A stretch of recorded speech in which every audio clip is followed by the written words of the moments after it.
ju si gazetare e kulturës, si mendoni, cili është boshllëku që ka lënë në botën e muzikës Shpat Kasapi? Fakt është e vështirë të gjesh fjalë për një artist kaq të ri, i cili shuhet kaq shpejt.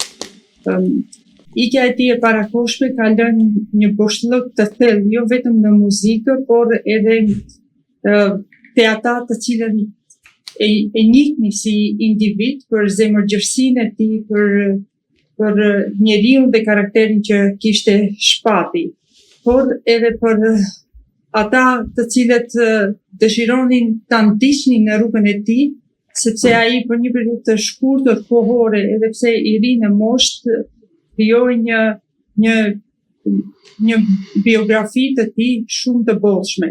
Ka një dhimbje të veçantë humbja e dikujt që sapo ka nisur të ndriçojë talenti aq më shumë Shpati që depërtoi edhe jashtë kufive. Është një trishtim që na kujton sa e brishtë është jeta dhe sa shpejt mund të ndërpritet një rrugëtim i bukur. Kujtimi i tij mbetet i gjallë për plagën e humbjes së hershme e ndjen të gjithë, në fakt. Unë mund të vazhdoj sepse Shpatin e njoh, jam nga Dibra edhe kam takuar si në Hahengje, po ashtu edhe këtu në Shkup. Shpati ishte një nga ata artistët që nuk mjaftohej thjesht me këndimin, ai e përjetonte muzikën me një stil që kombinonte ndjeshmërinë, fuqinë vokale dhe një interpretim të sinqert. Domethënë ai arriti të krijojë një lidhje të veçantë me publikun. Kënga e tij dalloheshte për meloditë ngrohta dhe tekstet që preknin tema njerëzore si dashurinë, humbjen, shpresën, duke i bërë dëgjuesit të ndiheshin, të kuptuar dhe të afërt me të si këngëtar. Kontributi i Shpatit në muzikë ishte më i madh se sa mosha e tij, në fakt. Ai solli një freski si në skenë, eksperimentoi me tinguj dhe nuk hezitoi të tregonte atë anën e tij të brishtë artistike. Në një kohë të shkurtër arriti të fitojë respektin e kolegëve dhe admirimin e fansave të tij, duke u shndruar në një zë që e dallonte. Sukseset e tij qofshin nëpërmjet projekteve muzikore, performancave të drejt për drejta, ose në gjuhën e sotshme live, apo bashkëpunimet ishin dëshmi të talentit të tij dhe përkushtimi ndaj muzikës.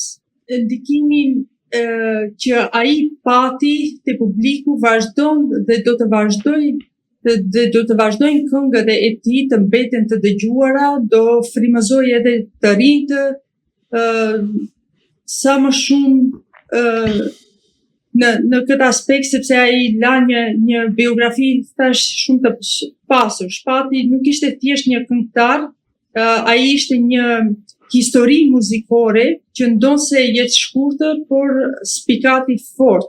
Unë dua këtu të them që fatkeqësisht vendi ynë, Maqedonia, nuk e nderoi, por në përgjithësi edhe të gjithë artistët, duke përfshirë ata të muzikës, shkrimtarët, poetët. Po, do kalojmë edhe aty, po sot Çairi, më saktë në komunën e Çairit do mbahet ceremonia përkujtimore në nder të kontributit të Shpat Kasapit.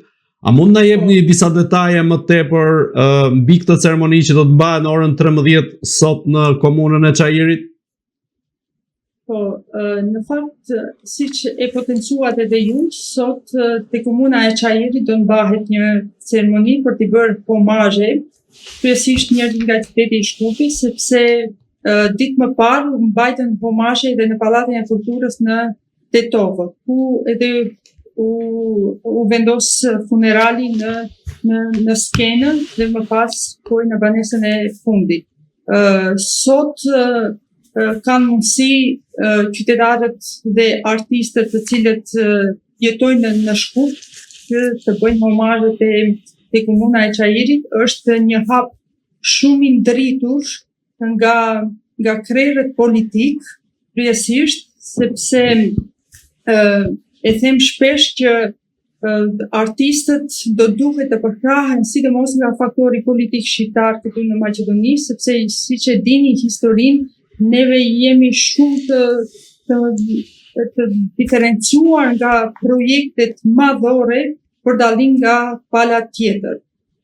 Në këtë rast, si Shpati, por edhe artistët e tjerë të rinj, do me thënë me forcat e veta, me përkrahjet miqësore, kanë arritur që të deportojnë edhe jashtë kufive. Prandaj, unë bëj një apel që faktori politik shqiptar do duhet që të përkrahen këta të rinj të talentuar. Dhe kjo shenjë nga ana e kryetarit të komunës dhe komuniteti artistik që kanë bërë një hap të tillë për të hapur një derë për të bërë homazhe, sepse të gjithë jemi prekur që humbëm një artist të mirëfill, është një hap i mbar që edhe neve si artist, ja për shembull unë kam shkruar 11 libra, jam në një botë të letrave dhe nesër pas nesër e mendoj që nderimet do duhet të na bëhen. Por posa saj, këtu në qytetin e Shkupit jepen disa çmime dhe pse jo edhe pas vdekjes së Shpatit të jepet një çmim për veprimtarinë e tij. Dhe kjo mendoj që do duhet të bëhet. A mendoni se mund të ndodhë një gjë e tillë? Mendoj në qoftë se komuniteti artistik do të çojë zërin mbi veprimtarinë e Shpatit, atëherë do duhet të ndodhë. Unë e them sepse para ca ditësh e fitova një çmim shumë të rëndësishëm nga qyteti i Shkupit, 13 nëntori, për veprimtarinë time në fushën sociale, sepse kam bërë reportazhe mbi jetën e skamorëve dhe kam bërë disa ndryshime në jetën sociale në shtetin tonë. Gjë që më jep edhe mua si motiv frymëzim për të vazhduar më tej të kontribuoj. Edhe në aspektin e njerëzve të cilët nuk janë nderuar, do duhet që t'i nderojnë, sepse ata kanë trashëgimtarët e tyre, që në këtë rast Shpati është i trashëguar me një djalë, vllain, motrën, familjen, gjë që është e utës që të nderohet, sepse neve na ka bërë krenar, duke pasur parasysh se ai ka thyer kufit për të dalë jashtë shtetit. Dhe thash edhe më herë që këtu nuk ka patur mundësi që të vlerësohet atë sa duhet si artist, por mendoj që përmes koncerteve, sepse Shpati ka kolegë edhe të moshës së tij, të cilët me ëndë i këndojnë këngët e tij, pse jo për shenjë nderimi pas kësaj periudhe motore të bëhet edhe një koncert me këngët e tij. Dhe kështu do të vazhdoj ky rrugëtim për të nderuar artistët tanë.